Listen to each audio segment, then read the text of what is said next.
वो लोग भागने की कोशिश कर रहे हैं। विक्रांत और रोशन जैसे ही भागने के लिए उठे, एक पहरेदार उन्हें देखकर जोर से चिल्लाया। सोहन ने वहीं से एक जाल फेंका और उन दोनों को कैद कर लिया। रात भर उन्हें वहीं बांध कर रखा गया। उधर सूरज उनका इंतजार करते करते परेशान हो गया था। उसे डर लगने लगा। उन लोगों को ढूंढने के लिए वो भी महल में घुस गया, लेकिन पहरेदारों ने उसे दरवाजे पर ही दबोच लिया। विक्रांत को देखते ही सोहन को पता लग गया था कि वो एक महान योद्धा था, इसलिए उसने रोशन और सूरज को वहीं बेड़ियों से बांध दिया और विक्रांत से बोला, तुम एक महान योद्धा मालूम होते हो, मैं तुम्हें किसी से मिलवाना चाहता हूं। विक्रांत भी उसके बिहेवियर से शॉक्ड था, लेकिन फिर भी वो कुछ नहीं बोला। विक्रांत को साथ लेकर सोहन महल के पीछे चला गया। वहां एक खंडहर था। वो शायद कोई पुरानी हवेली थी जो समय के साथ साथ खंडहर बन गई थी। विक्रांत ने देखा वहां सामने पड़े एक पत्थर पर हट्टा कट्टा सा एक आदमी बैठा हुआ था। उसका शरीर बाघ जैसा लग रहा था। बड़ी बड़ी दाढ़ी और लंबे बालों में वो राक्षस लग रहा था। दरअसल वो हूली था और लोगों का मानना था कि उसे कोई मार नहीं सकता था। हजारों सालों से वो वहीं था। विक्रांत की तरफ इशारा करते हुए सोहन ने उससे कहा, महान अमर होली, इस लड़के का नाम विक्रांत है और इसी ने रात को महल में सेंध लगाई थी। होली धीरे से उठा और विक्रांत की तरफ चल पड़ा। जैसे जैसे वो विक्रांत के करीब पहुंचा, उसने देखा होली का चेहरा बहुत ही डरावना था। कहने को वो इंसान था, लेकिन दिखने में किसी हैवान से कम नहीं था। उसे देखकर सोहन का चेहरा डर के मारे पीला पड़ गया था। विक्रांत को गौर से देखते हुए होली बोला, इसका शरीर बहुत अलग है। अच्छा हुआ ये खुद चलकर हमारे पास आ गया। हम आज ही इसकी बलि देंगे, उससे गुरुजी खुश होंगे। होली ने विक्रांत के सिर पर हाथ घुमाया। विक्रांत ने उसे जोर से मुक्का मार दिया। होली जरा भी नहीं हिला। विक्रांत शॉक्ड हो गया। सोहन को घूरते हुए होली बोला, ऐसे गुरुजी के सामने ले चलो, मैं उन्हें इसके खून से नहलाऊंगा। अचानक से हो रही इन बातों से विक्रांत थोड़ा विचलित हो गया था।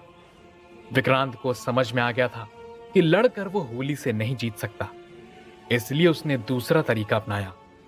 धीमी आवाज में उसने होली से कहा, एक मिनट, मैं अपनी जान देने के लिए तैयार हूं, लेकिन उससे पहले मैं जानना चाहता हूं कि मेरी जान ले लेने से तुम्हें क्या फायदा होगा। अब ये तो तय है कि मैं मरने वाला हूं, इसलिए मरने से पहले मैं तुमसे कुछ सवाल पूछना चाहता हूं। तुम कौन हो और यहां क्या कर रहे हो? गहरी सांस लेकर अपने पीछे रखी एक बड़े से स्टैचू की तरफ इशारा करते हुए होली बोला, यह स्टैचू मेरे गुरु का है।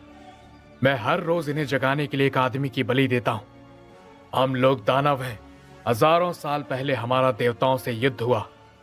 उन्होंने हमें बुरी तरह से हरा दिया। उसी दिन गुरुजी ने खुद को फ्रीज कर लिया था। तब से उन्हें जगाने के लिए मैं ऐसा कर रहा हूं, और जब तक ये आंखें नहीं खोलेंगे मैं ऐसा करता रहूंगा। स्टैचू को देखते ही विक्रांत ने होली से पूछा, क्या तुम्हें लगता है कि ऐसा करने से स्टैचू में जान आ जाएगी? हाँ, जब तक ये जिंदा नहीं होंगे तुम जैसे लोग मरते रहेंगे।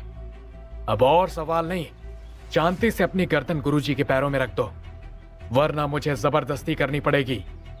होली की आवाज सख्त थी। सिर हिलाते हुए विक्रांत बोला, तुम पागल हो चुके हो। क्या तुम्हें लोगों पर जरा भी रहम नहीं है? अगर तुम्हारा ये गुरु फिर से जिंदा हो भी गया तो ये मानव जाति के लिए विपत्ति होगी। मैं तुम जैसे राक्षस को जिंदा नहीं छोड़ सकता। होली गुस्से में विक्रांत की तरफ बढ़ते हुए चिल्लाया, तुम सब लोग मेरे सामने चींटियों के समान हो। मैं तुम्हें कभी भी मसल सकता हूं। विक्रांत भी अब पीछे नहीं हट सकता था। उसने सामने से ही होली पर हमला बोल दिया था। अंदर सूरज और रोशन अभी भी बेड़ियों में जकड़े हुए थे, लेकिन जैसे ही बाहर हल्का सा शोर हुआ, सारे पहरेदारों का ध्यान उस तरफ बढ़ गया। मौके का फायदा उठाकर रोशन ने जादू से बेड़ियां काट दी और वो दोनों भी वहां बाहर पहुंच गए। विक्रांत ने अपनी तलवार निकाल ली और हवा में उछलकर जोर से चिल्लाया, तुम जैसे राक्षसों की बलि देने के लिए ही मेरा जन्म हुआ है, इसीलिए मैं यहां आया हूं। विक्रांत होली की तरफ बढ़ने लगा। तभी सोहन बोल पड़ा, महान होली अमर है, इन्हें कोई नहीं मार सकता है। विक्रांत ने अपनी शक्ति से होली की शक्तियों का अंदाजा लगाया तो उसे कुछ चीजें समझ आ गईं। मुस्कुराते हुए वो बोला, सोहन, तुम्हारा ये महान होली अमर नहीं है। ये अपने गुरु को इंसान की बलि चढ़ाने के बहाने खुद ही उनकी शक्तियों को चूस लेता था ताकि वो जिंदा रह सके। विक्रांत की बात सुनकर होली सकपका गया और विक्रांत पर हमला करने के लिए दौड़ पड़ा। विक्रांत ने होली के हमले से बचकर अपनी अंगूठी से उसके शरीर को छू लिया, जिससे होली की ताकत एक पल में ही कमजोर पड़ गई। इससे पहले कि होली कुछ रिएक्शन दे पाता, विक्रांत ने अपनी चमकती हुई तलवार से होली की गर्दन चीर दी थी। उसका खून उड़कर स्टैचू पर जा गिरा था। तभी जोर से वहां एक आवाज गूंजी, मूर्ख अज्ञानी मनुष्य, तुम्हें इसकी सजा जरूर मिलेगी। अचानक ही वहां बहरा कर देने वाली दहाड़ सुनाई दी। विक्रांत ने चिल्लाकर रोशन और सूरज से कहा, बाहर निकलो जल्दी। रोशन, सूरज, सोहन और विक्रांत जैसे ही बाहर निकले, वो खंडहर जमीन के अंदर समा गया। उधर नीरव विक्रांत को ढूंढने के लिए भटकता भटकता एक सुनसान जगह पर पहुंच गया था। चलते चलते थककर हांफते हुए वो एक जगह पर बैठ गया था। तभी अचानक आसमान में काले बादल छा गए। नीरव के अंदर से उस परछाई की आवाज आई, तुम्हारी पावर्स बढ़ने वाली हैं, मुझे कुछ देर के लिए तुमसे अलग होना पड़ेगा। इतना बोलते ही वो आत्मा नीरव के शरीर से अलग हो गई और अचानक उसे एक झटका सा लगा। अगले ही पल आसमान में एक गर्जन सुनाई दिया और एक चमकता हुआ सा मोती नीरव पर आकर गिरा। उसे उठाकर वो जोर से चिल्लाया, अब विक्रांत मुझसे नहीं बचेगा। जल्द ही आसमान साफ हो गया। उस मोती को पाकर नीरव का शरीर अब बदला हुआ लग रहा था। यह खुशखबरी अपने पिता को देने के लिए वो तुरंत ही अपने घर की तरफ निकल गया। उसके घर पहुंचते ही जैसे ही महेंद्र ने उसके बदले हुए शरीर को देखा तो वो बहुत खुश हो गया, लेकिन नीरव को उसके चेहरे पर डर नजर आ रहा था।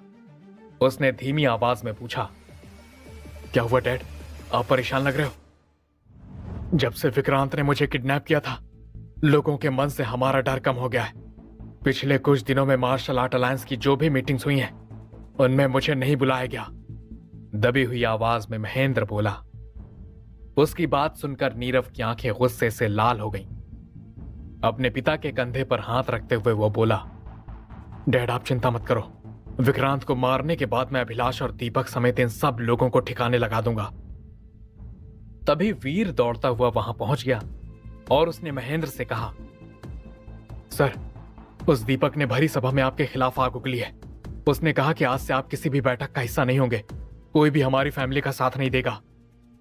विक्रांत का तो बाद में देखा जाएगा, अब सबसे पहले दीपक मेरे हाथों से मरेगा। गुस्से में चिल्लाते हुए नीरव बाहर निकल गया। उसके पीछे पीछे महेंद्र भी चला गया।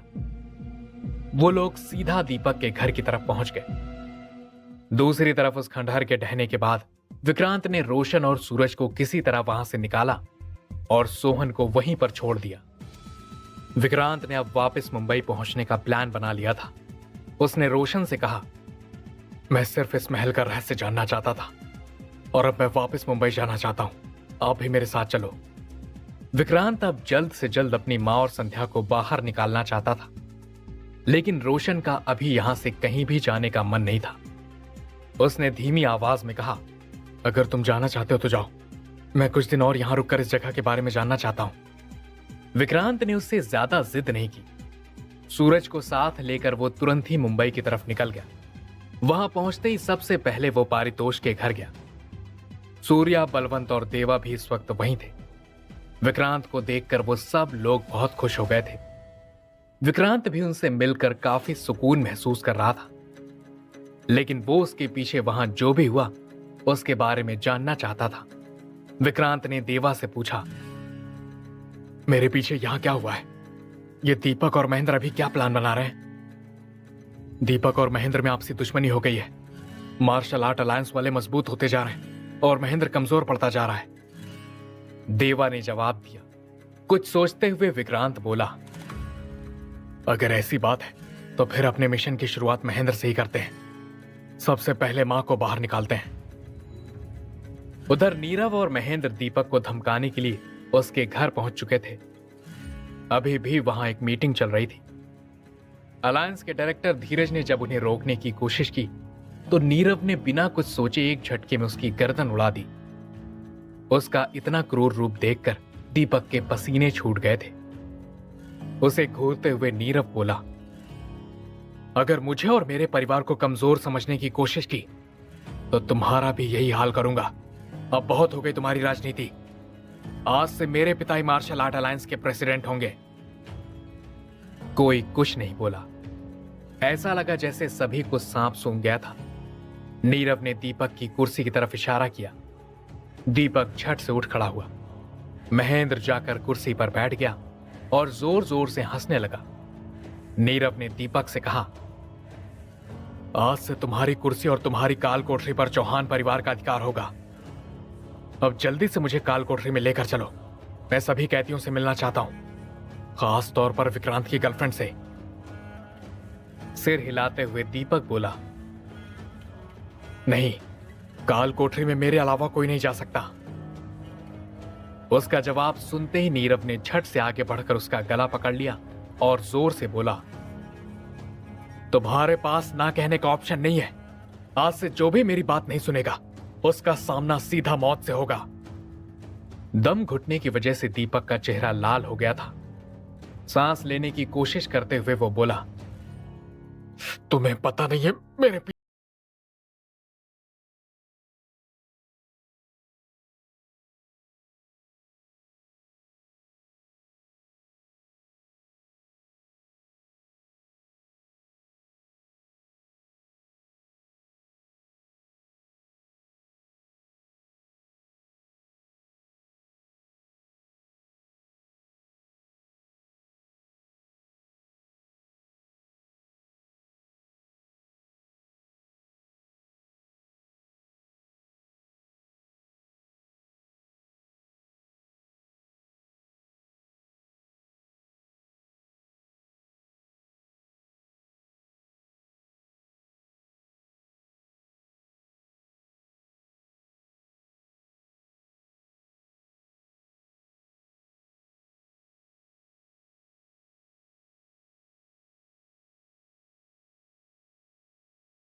चांदनी ने कुछ नहीं कहा, लेकिन नीरव अब पागल हो चुका था।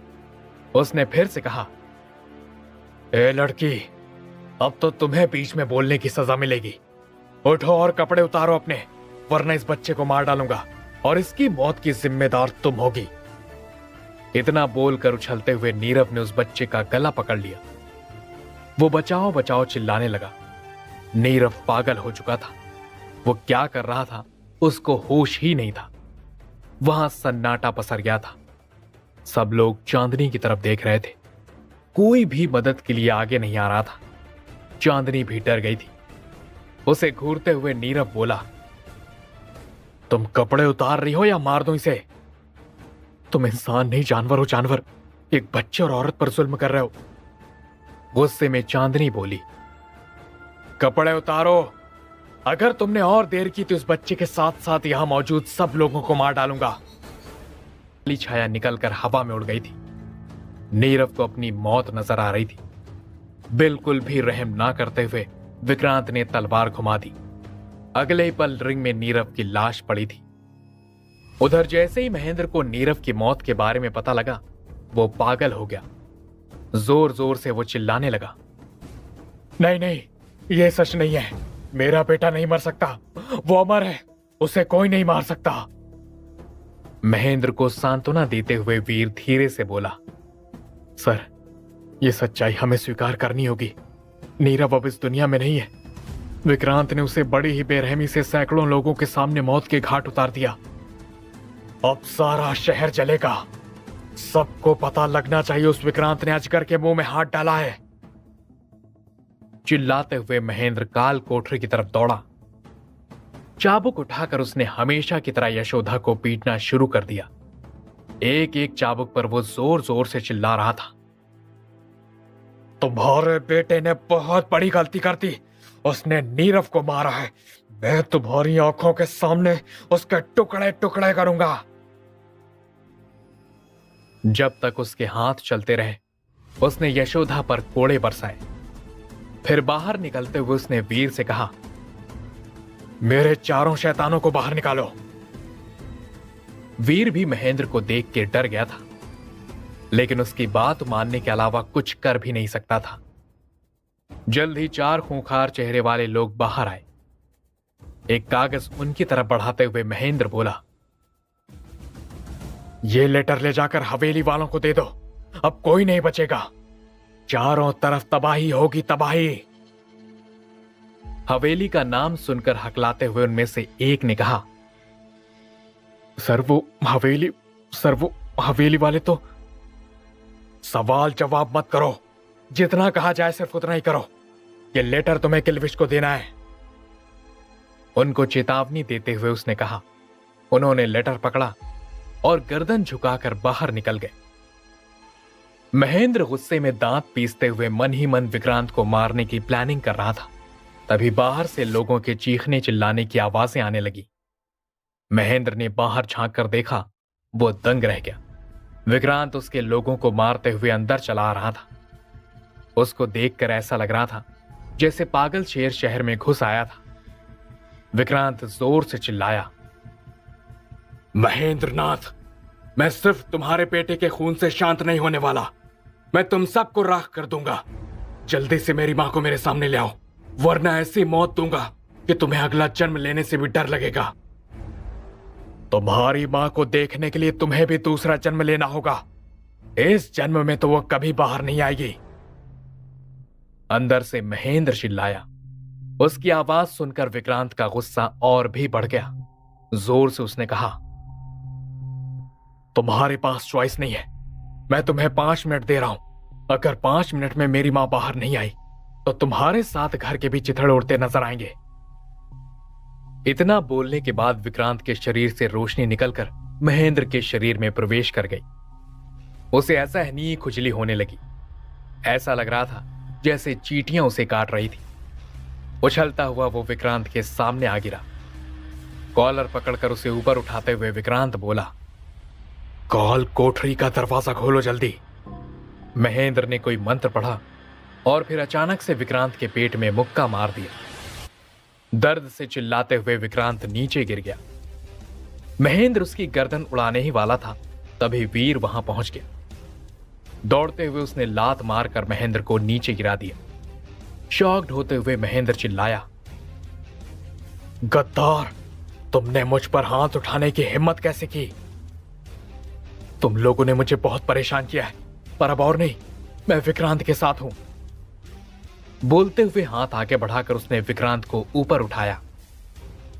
फिर निराश होते हुए उसने विक्रांत से कहा, तुम्हारी मां काल कोठरी में नहीं है, ये पहले उसे कहीं और भेज चुका है, और इस बार उस जगह के बारे में मुझे भी नहीं पता। उन दोनों के साथ आ जाने से महेंद्र कमजोर पड़ गया था। उसका कॉलर पकड़ते हुए विक्रांत ने पूछा, अगर जिंदा रहना चाहते हो तो बताओ मेरी मां कहां है? वो किल्विश की हवेली में है। तुमने क्या सोचा था तुम्हारा असली दुश्मन मैं हूं? अब तुम्हें पता लगेगा असली दुश्मन कौन है। किल्विश तुम्हें और तुम्हारी मां को तड़पा तड़पा कर मारेगा। महेंद्र ने हंसते हुए कहा। विक्रांत को कहानी कुछ कुछ समझ में आ रही थी। किल्विश वही आदमी था जो उस दौरान उसके मां बाप की जान के पीछे पड़ा हुआ था। महेंद्र तो सिर्फ एक मोहरा था। विक्रांत की जान का असली दुश्मन किल्विश था। विक्रांत को लगा था वो मुकाम तक पहुंच गया था, लेकिन असल में मुश्किल रास्ता तो यहीं से स्टार्ट हो रहा था। गुस्से में विक्रांत ने जोर से महेंद्र को लात मारी। उछलता हुआ वो दीवार के उस तरफ जा गिरा। वीर ने धीमी आवाज में विक्रांत से कहा, इसने उन 4 शैतानों के साथ तुम्हारी मां को भेजा है, लेकिन तुम चिंता मत करो, अब से मैं भी तुम्हारे साथ हूं। विक्रांत ने एक नजर वीर की तरफ देखा और कहा, वीर, मैं चाहता हूं कि महेंद्र की जगह तुम चौहान परिवार की गद्दी संभालो। वीर भी आखिर यही चाहता था। उसने इस मौके का तुरंत इस्तेमाल किया और बोला, ठीक है विक्रांत, आज से चौहान परिवार मेरे अंडर में रहेगा। मैं तुम्हारा साथ दूंगा और जल्दी किल्विश के बारे में सब कुछ पता लगा लूंगा, और तुम्हें महेंद्र की फिक्र करने की जरूरत नहीं है। उसको हम उसी काल कोठरी में डाल देंगे जहां पर उसकी पावर किसी काम की नहीं रहेगी।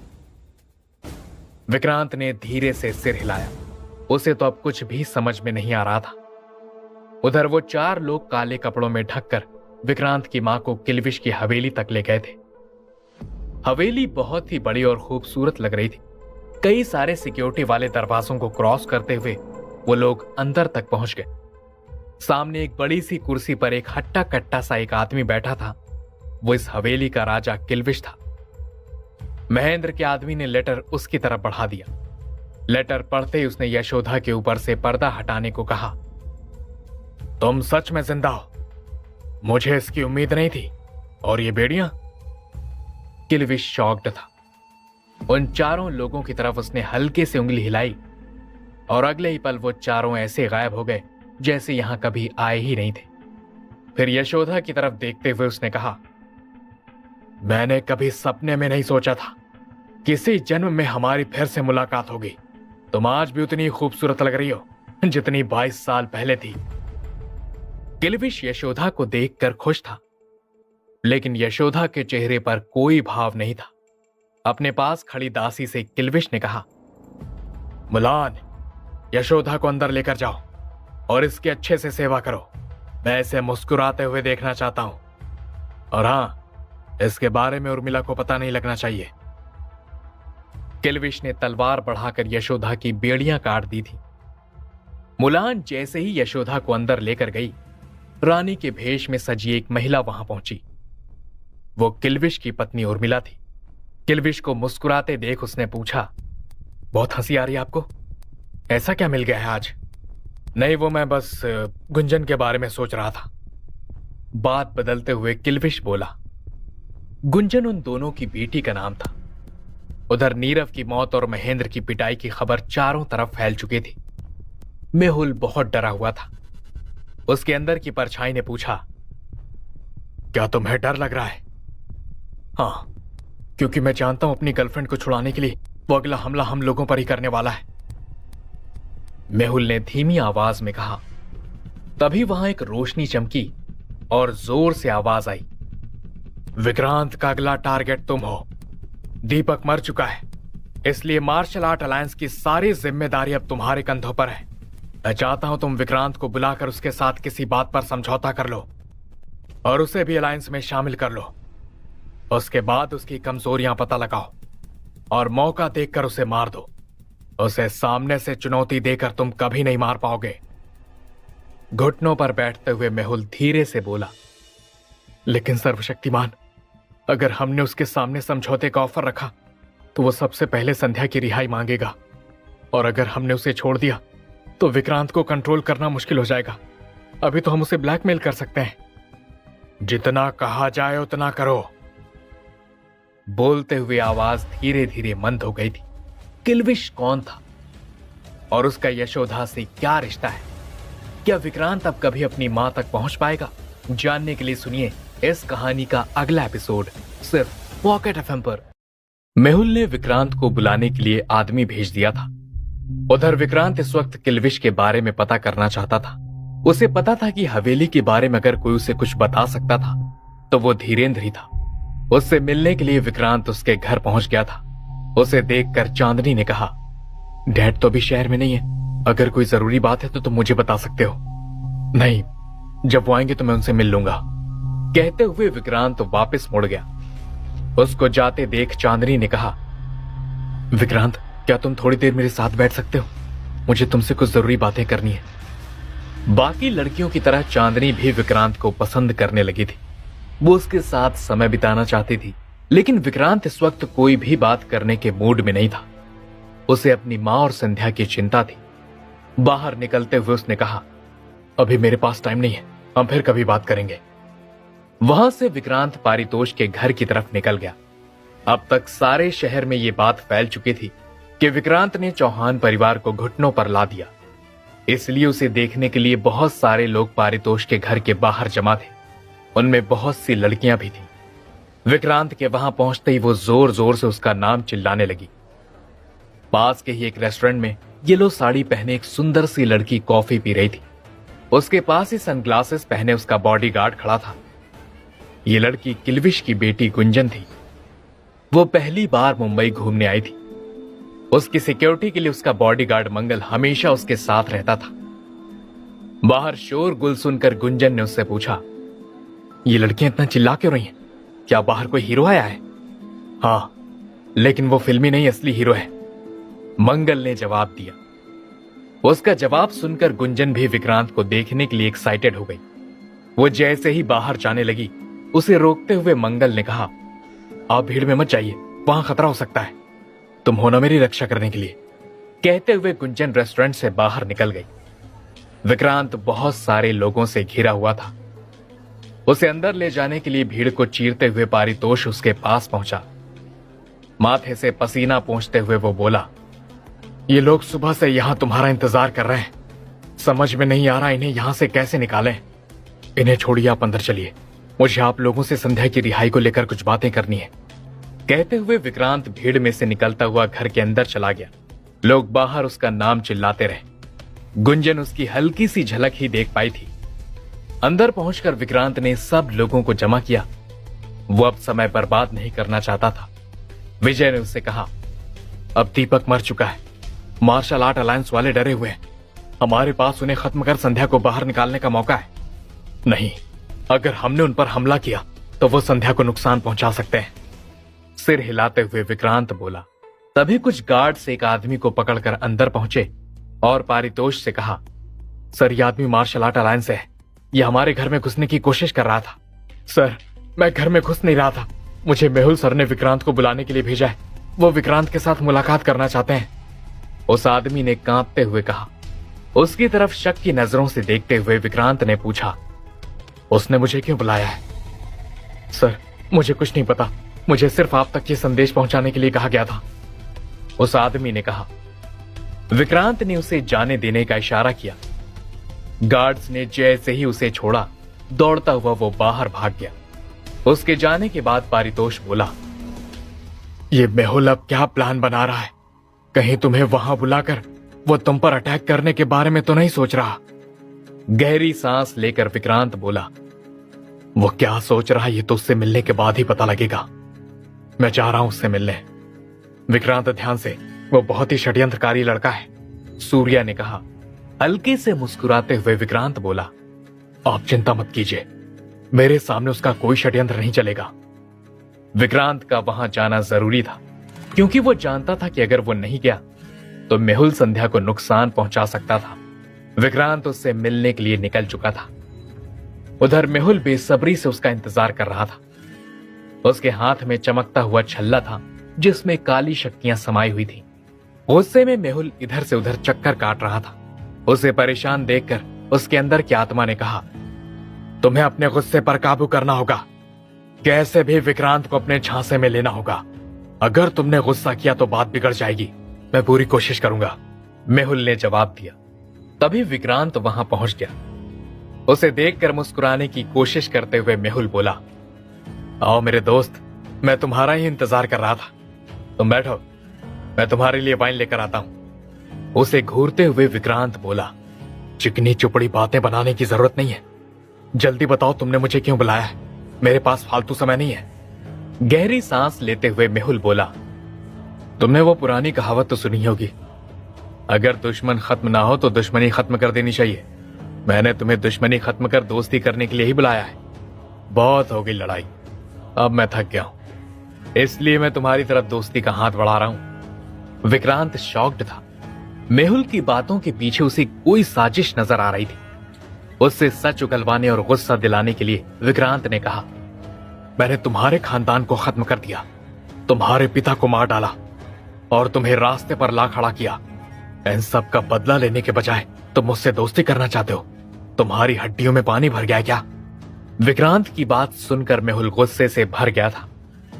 वो कोई एक्शन लेने ही वाला था, तभी अंदर से परछाई की आवाज आई, ये तुम्हें भड़काने की कोशिश कर रहा है। तुम्हें अपने गुस्से पर काबू रखना है, वरना बाजी हाथ से निकल जाएगी।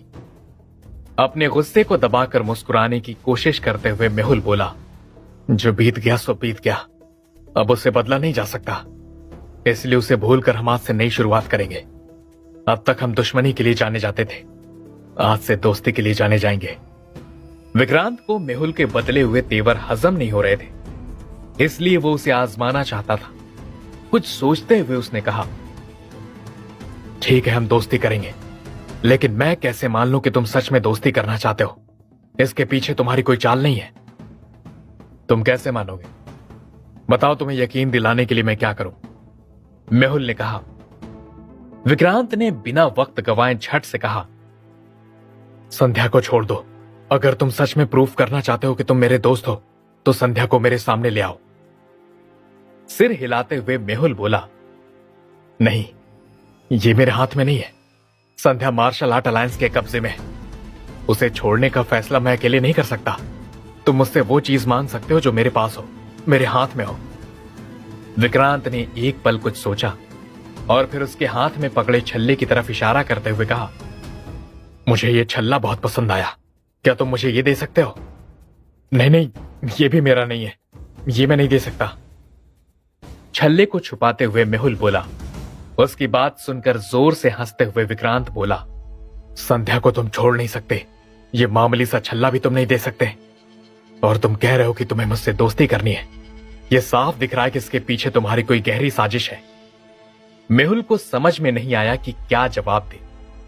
अंदर से परछाई ने फिर कहा, ये यहां से जाना नहीं चाहिए, वरना सारे किए कराए पर पानी फिर जाएगा। मेहुल ने जल्दी एक ड्रॉर खोला और नक्शों की एक किताब निकालकर विक्रांत की तरफ बढ़ाते हुए बोला, मैं तुम्हें खजाना दे सकता हूं। इस किताब में से तुम्हें जो भी जगह अच्छी लगे उसे चुन लो और उसका मैप ले जाओ। यह मार्शल आर्ट अलायंस द्वारा मार्क की गई जगह के मैप है। यहां बहुत सारे खजाने दबे हुए हैं। हाँ, लेकिन तुम सिर्फ कोई एक जगह चुन सकते हो। अपनी दोस्ती प्रूफ करने के लिए मैं इतना ही कर सकता हूं। विक्रांत ने एक एक पन्ना पलटकर ध्यान से उस किताब को देखा और फिर एक जगह उंगली टिकाते हुए कहा, मुझे ये वाला मैप चाहिए। मेहुल ने बिना देर किए वो पेज फाड़कर उसे दे दिया और किताब को वापस ड्रॉर में रख दिया और फिर मुस्कुराते हुए बोला, मुझे उम्मीद है कि अब हमारी दुश्मनी खत्म हो जाएगी। मार्शल आर्ट अलायंस से अब तुम्हें कोई शिकायत नहीं रहेगी और भविष्य में भी अगर तुम्हें कभी मेरी जरूरत पड़ी तो मैं तुम्हें तैयार खड़ा मिलूंगा। हल्के से मुस्कुराते हुए विक्रांत बोला, बेशक तुम्हारी और मेरी दोस्ती हो गई हो, लेकिन मार्शल आर्ट अलायंस से मेरी शिकायत तब तक दूर नहीं होगी जब तक ये लोग संध्या को छोड़ नहीं देते, और अगर इन्होंने जल्द से जल्द उसे नहीं छोड़ा तो मैं मार्शल आर्ट अलायंस को आग लगा दूंगा। अपने गुस्से को दबाते हुए मेहुल बोला, तुम ये कैसे कर सकते हो? मैंने तुम्हें सिर्फ मेरे साथ नहीं बल्कि मार्शल आर्ट अलायंस के साथ भी दोस्ती करने के लिए बुलाया था। उसकी आंखों में आंखें डालते हुए विक्रांत बोला, जब तक मेरी संध्या बाहर नहीं आएगी मार्शल आर्ट अलायंस मेरे निशाने पर रहेगा। इतना बोलकर विक्रांत वहां से निकल गया। उसके निकलने के बाद जोर से चिल्लाते हुए मेहुल ने दीवार पर मुक्का मारा। वहां से निकलते ही विक्रांत सीधा वीर से मिलने पहुंच गया। उस दिन महेंद्र के घायल हो जाने के बाद से वीर चौहान परिवार की गद्दी पर बैठ गया था और अब वो विक्रांत के साथ था। महेंद्र के बारे में किसी को कोई खबर नहीं थी। उस दिन के बाद से किसी ने उसे नहीं देखा था। वहां पहुंचते ही वीर ने उसका अच्छे से स्वागत किया। विक्रांत ने उससे कहा, मुझे जल्द से जल्द मार्शल आर्ट अलायंस को खत्म कर संध्या को बाहर निकालना है। तुम जितने भी पावरफुल लोगों को जमा कर सकते हो कर लो। आप चिंता मत कीजिए, मैं पूरी सेना तैयार कर लूंगा। हम लोग मार्शल आर्ट अलायंस से बड़ा ग्रुप बना लेंगे। वीर ने मुस्कुराते हुए जवाब दिया। फिर कुछ याद करते हुए विक्रांत ने कहा, मुझे एक कागज और कलम चाहिए। वीर को समझ में नहीं आया कि इस वक्त विक्रांत को कागज कलम क्यों चाहिए थी, लेकिन उसने कुछ पूछना जरूरी नहीं समझा और नौकर की तरफ इशारा कर दिया। कागज हाथ में लेकर अपने दिमाग पर जोर डालते हुए विक्रांत ने उस पर कुछ जगहों के मैप बना दिए। ये वही मैप थे जो उसने मेहुल की किताब में देखे थे। वो कागज वीर की तरफ बढ़ाते हुए विक्रांत बोला, इन जगहों का पता लगाओ और पता करो यहां कोई खजाना है या नहीं। वीर ने सिर हिलाते हुए वो कागज ले लिया। उसके बाद धीमी आवाज में विक्रांत बोला, मेरी माँ जिस काल कोठरी में कैद थी, क्या हम उस जगह को देख सकते हैं? हाँ, हमने काल कोठरी का दरवाजा तोड़वा दिया है, लेकिन अभी वहां कुछ है नहीं। वीर ने धीरे से कहा। दर्द भरी आवाज में विक्रांत बोला, मैं वो जगह देखना चाहता हूं जहां मेरी मां को 22 साल बिताने पड़े। वीर उसे काल कोठरी में ले गया। विक्रांत बड़े ध्यान से दीवारों को देख रहा था। उसकी आंखों से आंसू टपकने लगे थे। वहां की मिट्टी को हाथ में लेते हुए विक्रांत बोला, मां, मैं बहुत जल्द आप तक पहुंच जाऊंगा। उसके बाद वहां से निकलकर विक्रांत एक रेस्टोरेंट में चला गया। वो कुछ देर तक अकेले ही रहना चाहता था। जब वो टेबल पर बैठा अपने ऑर्डर का वेट कर रहा था तो उसने देखा सामने की टेबल पर बैठी एक सुंदर सी लड़की उसे घूर रही थी।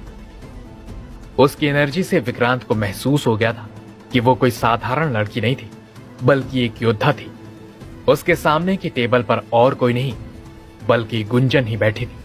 उसने विक्रांत को पहली बार इतने करीब से देखा था। विक्रांत उसके दिमाग पर कंट्रोल कर उसके बारे में जानना चाह रहा था। उसे अपने तरफ ऐसे ध्यान लगाते देख गुंजन बोली, ये लड़का मुझे घूर क्यों रहा है? मैम, ये वही लड़का है जिसके लिए सुबह इतनी भीड़ जमा थी। इसके पास बहुत सी सुपर पावर्स हैं। हमें यहां ज्यादा देर नहीं बैठना चाहिए, वरना इसे आपके बारे में सब पता लग जाएगा। पास ही खड़े मंगल ने जवाब दिया। कुछ सोचते हुए गुंजन बोली, मुझे भी देखना है कि ये क्या कर सकता है। गुंजन भी विक्रांत की तरफ देखने लगी। तभी उसे अचानक सिर में तेज दर्द हुआ। मंगल ने उससे कहा, आप ठीक हो ना? इस लड़के की पावर्स बहुत स्ट्रांग है, ये आपको कंट्रोल करने की कोशिश कर रहा है। विक्रांत गुंजन के दिमाग पर कंट्रोल नहीं कर पा रहा था। धीरे से वो बड़बड़ाया, क्या ये लोग मुझसे ज्यादा पावरफुल हैं? विक्रांत को यकीन नहीं हो रहा था कि एक छोटी सी लड़की इतनी ज्यादा पावरफुल हो सकती थी। गुंजन अभी भी उसे घूर रही थी। मंगल ने धीरे से कहा, आप चलिए यहां से, मुझे कुछ ठीक नहीं लग रहा है। क्या विक्रांत अपनी मां के बारे में पता लगा पाएगा? और क्या गुंजन के साथ उसका कोई रिश्ता है?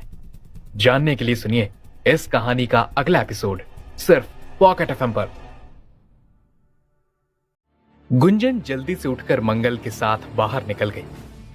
विक्रांत उन दोनों की पहचान के बारे में जानना चाहता था।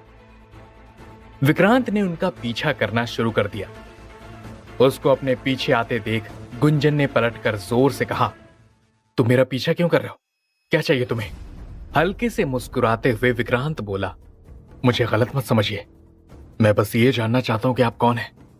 उसकी बात सुनकर टॉन्ट करते हुए गुंजन ने कहा, मैं तुम जैसे लड़कों को अच्छी तरह से जानती हूं। पहले लड़कियों का पीछा करते हो, फिर उन्हें प्रेम जाल में फंसाकर धोखा देते हो, लेकिन मैं ऐसी बिल्कुल नहीं हूं। मेरा बिल्कुल भी ऐसा इरादा नहीं है। मैं सिर्फ आपकी पहचान के बारे में जानना चाहता था, वो भी इसलिए क्योंकि आपकी वाइब मुझे बाकी लोगों से बहुत अलग लगी। उसे समझाने की कोशिश करते हुए विक्रांत बोला। अपने बाल झटकते हुए गुंजन बोली, ये होशियारी कहीं और दिखाना।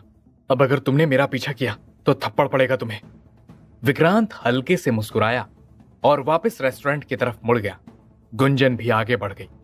थोड़ा आगे चलते ही काले कपड़ों वाले 4 बॉडी बिल्डर लोगों ने उसे और मंगल को घेर लिया।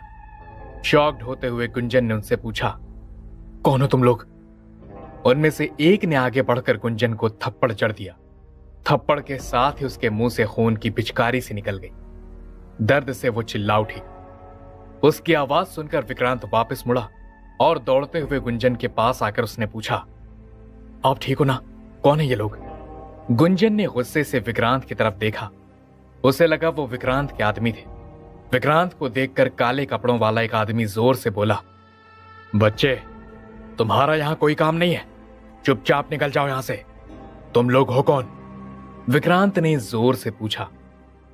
उस आदमी ने विक्रांत को एक जोरदार थप्पड़ जड़ दिया। विक्रांत का जबड़ा ही हिल गया था। उसका सिर जमीन में जा लगा और उसके माथे से खून बह निकला। वो शॉक्ड था। उसे समझ में नहीं आ रहा था कि अचानक मुंबई में उससे ज्यादा पावरफुल लोग कहां से आ गए थे। अब गुंजन को समझ में आ गया था कि वो लोग विक्रांत के साथ नहीं थे।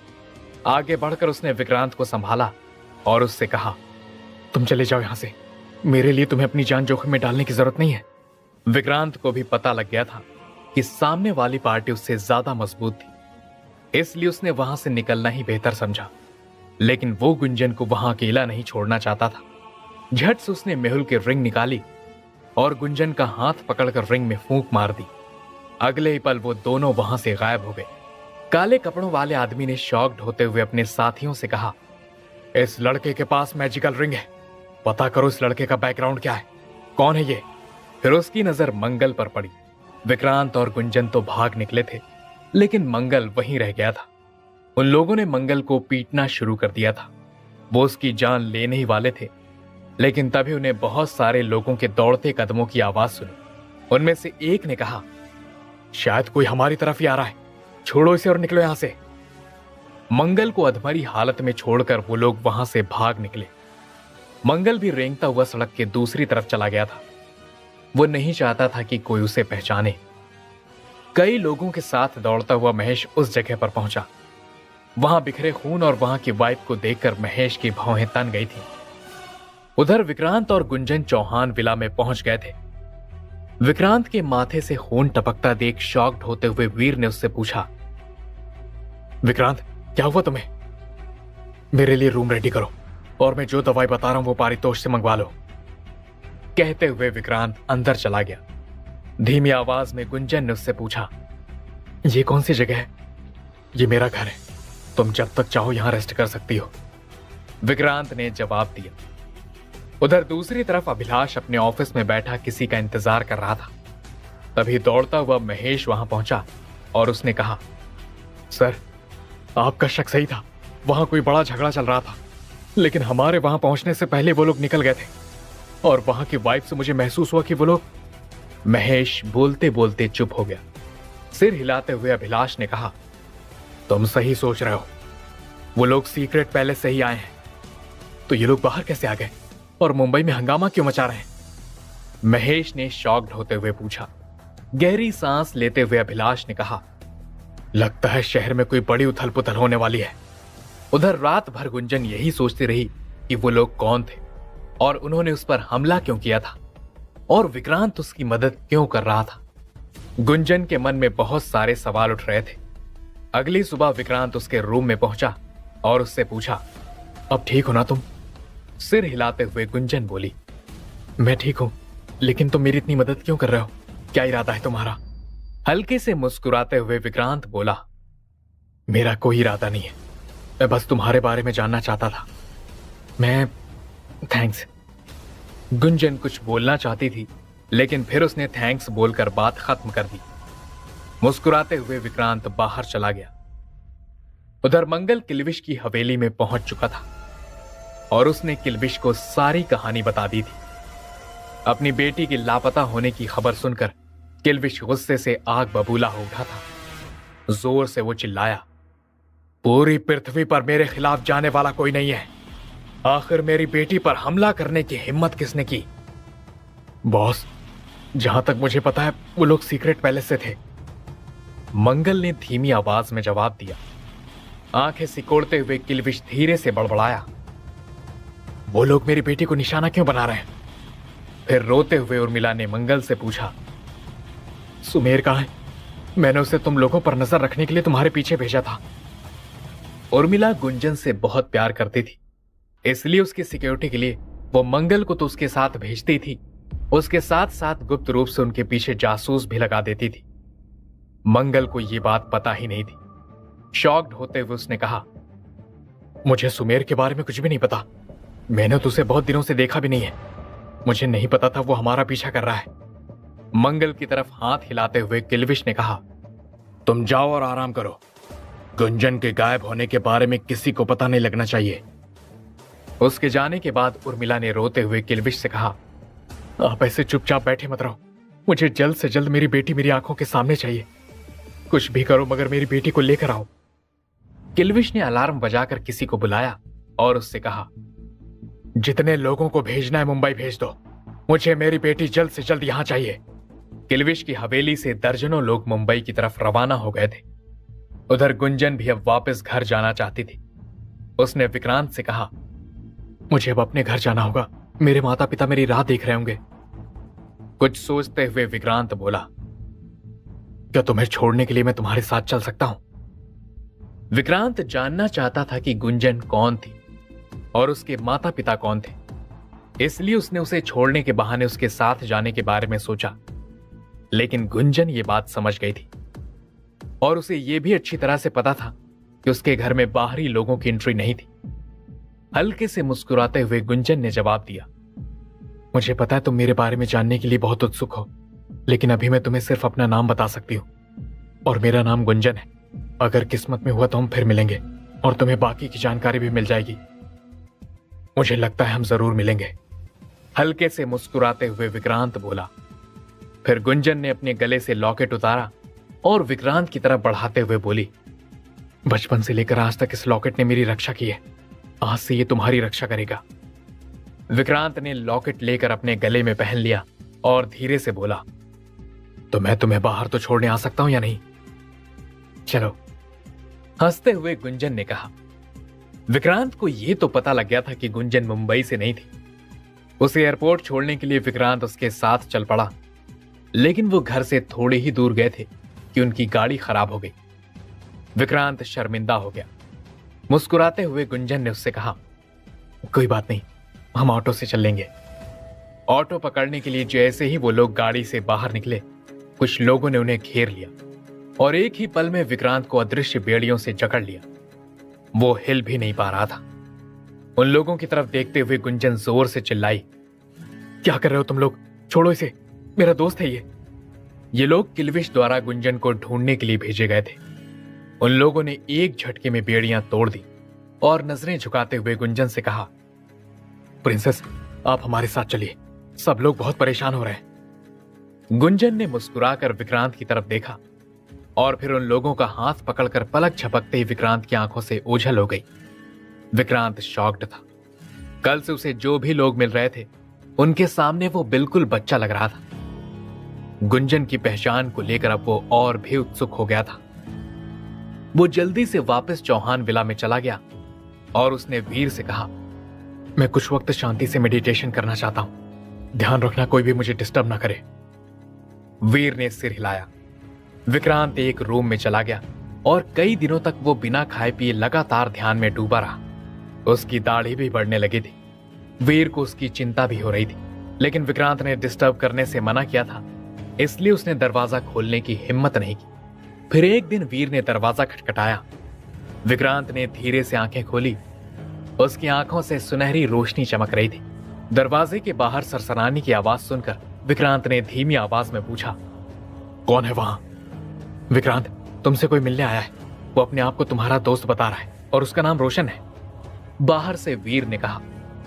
रोशन का नाम सुनते ही विक्रांत ने झट से दरवाजा खोला और बाहर निकलकर रोशन का स्वागत किया। रोशन और वीर दोनों ही विक्रांत का बदला हुआ हुलिया देखकर शॉक्ड थे। हंसते हुए रोशन बोला, ये क्या हाल बना रखा है तुमने? दाढ़ी में बहुत ही अलग लग रहे हो तुम। ये सब छोड़ो, मुझे आपसे कुछ जरूरी बातें पूछनी है। रोशन को अंदर खींचते हुए विक्रांत ने कहा। धीमी आवाज में रोशन बोला, क्या जरूरी बात है? जल्दी पूछो, बात को इतना रहस्यमय क्यों बना रहे हो?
गुंजन के बारे में पता लगा पाएगा और उस लॉकेट में क्या राज छुपा हुआ है, जानने के लिए सुनिए इस कहानी का अगला एपिसोड सिर्फ पॉकेट